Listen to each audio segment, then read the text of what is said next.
तो ये ऐसा है वैसा है। हमने कहा कितने भाई हैं? हम 4 भाई हैं। अच्छा,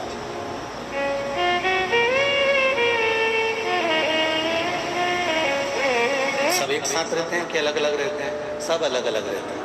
अच्छा,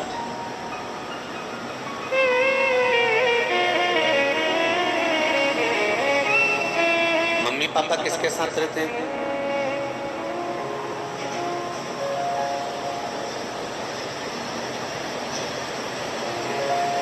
हमने प्रश्न किया मम्मी पापा किसके साथ रहते हैं? उस उत्तर को सुनोगे तो शायद आपकी खुशी का ठिकाना नहीं रहेगा।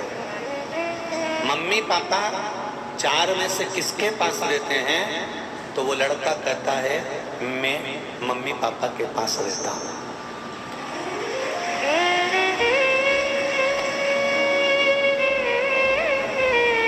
उस शब्द को देखिए, बेटा माँ बाप को नहीं रख रहा है, माँ बाप बेटे को रख रहे हैं।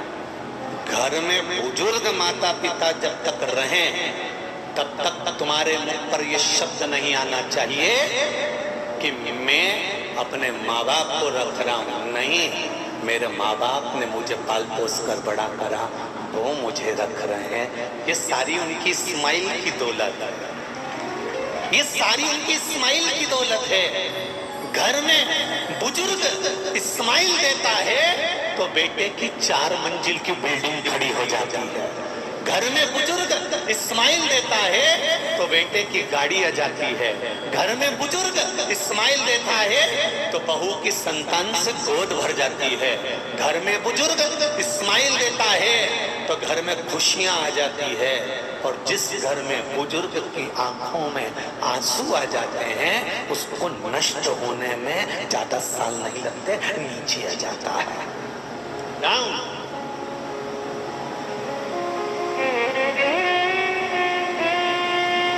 दौलत है बुजुर्ग, दौलत है बड़े हमारे घर के।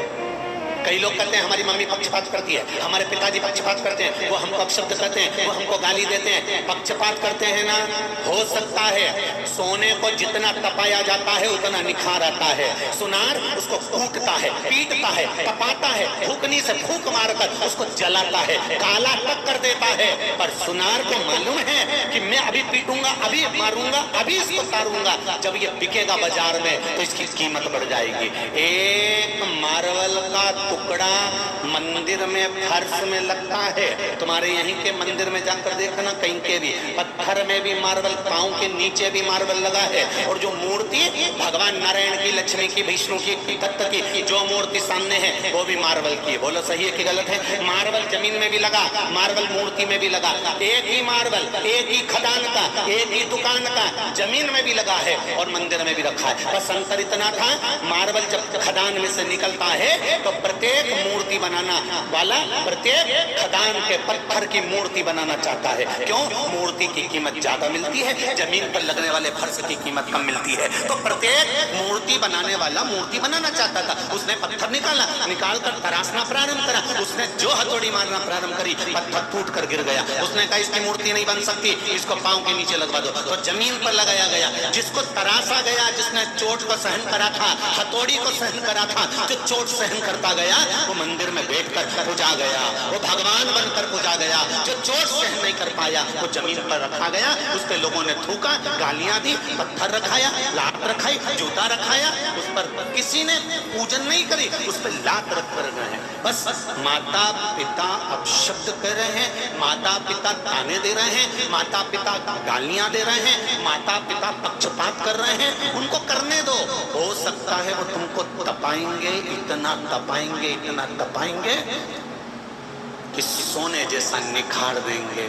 आज नहीं तो कल तुम खुद देखना, जिसको माता पिता ने अपनी वसीयत दी थी वो रो रहा होगा, और जिसको माता पिता ने नसीहत दी थी वो उन्नति पर चढ़ रहा होगा। जिसको वसीयत दी थी उसका लड़का भूल गया, अरे पापा दादी ने मुझे बंगला दे दिया, अरे पापा दादाजी ने मुझे ये दे दिया। पैसा पैसा देख के छोरे ने डब्बा खेल लिया, शेयर मार्केट में लगा दिया, दोस्तों के साथ जुए में बैठ गया, मांसाहार में बैठ गया, वेश्यावृत्ति में बैठ गया, सारा नाश मिला दिया। जिसको वसीयत मिली थी वो आज भी रो रहे हैं, और जिनको नसीहत मिली थी वो आज खुशी की जिंदगी जी रहे हैं, क्योंकि उनकी औलाद को कुछ नहीं मिला पर संस्कार।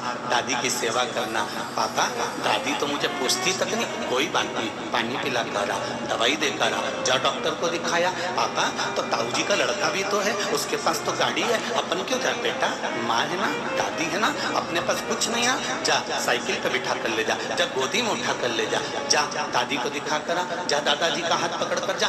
उसने इनको नसीहत दी है, और वो नसीहत इतनी फली कि ऐसी मंडी में उनका व्यापार आज भी चल रहा होगा। जिनको नसीहत मिली वो आज भी ठाठ से जी रहा होगा, और जिनको वसीयत मिली, प्रॉपर्टी मिली, जमीन मिली, जायदाद मिली, मालूम पड़े कर्जे में इतने लदालू हो गए कि सब बेच कर जाना पड़ा होगा, दूसरे गांव में जाकर शिफ्ट होना पड़ा होगा। अंतर है नसीहत और वसीयत में। थोड़ा जरूर तुम्हें सीहोर वाले महाराज की बात बुरी लगती होगी, लग जाए, उसमें कोई दिक्कत वाली बात नहीं है। अगली बार हिंगोली मत बुलाना, हम जबरदस्ती आ जाएंगे, उसमें कोई टेंशन नहीं, उसमें चिंता मत करो। पर सुधार के थोड़ी बहुत तो अपनी जिंदगी में, वो कहते हैं ना 300 ग्राम खाना खाओ तो 30 बूंद खून बनता है। कितना? जम के बोलो, 30 बूंद खून। 200 ग्राम खाना खाओगे 20 बूंद खून बनता है। तो कहा इतना सारा खाया था, वो गया कहाँ? तो के जो खाया था वो तो भ्रष्टा में चले गया, वो तो गंदगी में चले गया। बचा कितना? कि 30 बूंद खून बचा, 30 बूंद खून बचा। अब 30 बूंद खून में से भी 1 बूंद खून तुम्हें ताकत देता है, जिससे तुम्हें एनर्जी मिलती है और तुम चल सकते हो। तो 300 ग्राम खाने से 30 बूंद खून बना, 30 बूंद खून से 1 बूंद ताकत बनी, और वो ताकत तुमको चलाती है। उसी तरह 3 घंटे की कथा में से 3 मिनट की कथा समझ आई, 3 मिनट की कथा में से 1 मिनट की भी अगर यहाँ लग गई तो जिंदगी सवर गई। बस हो गया कल्याण।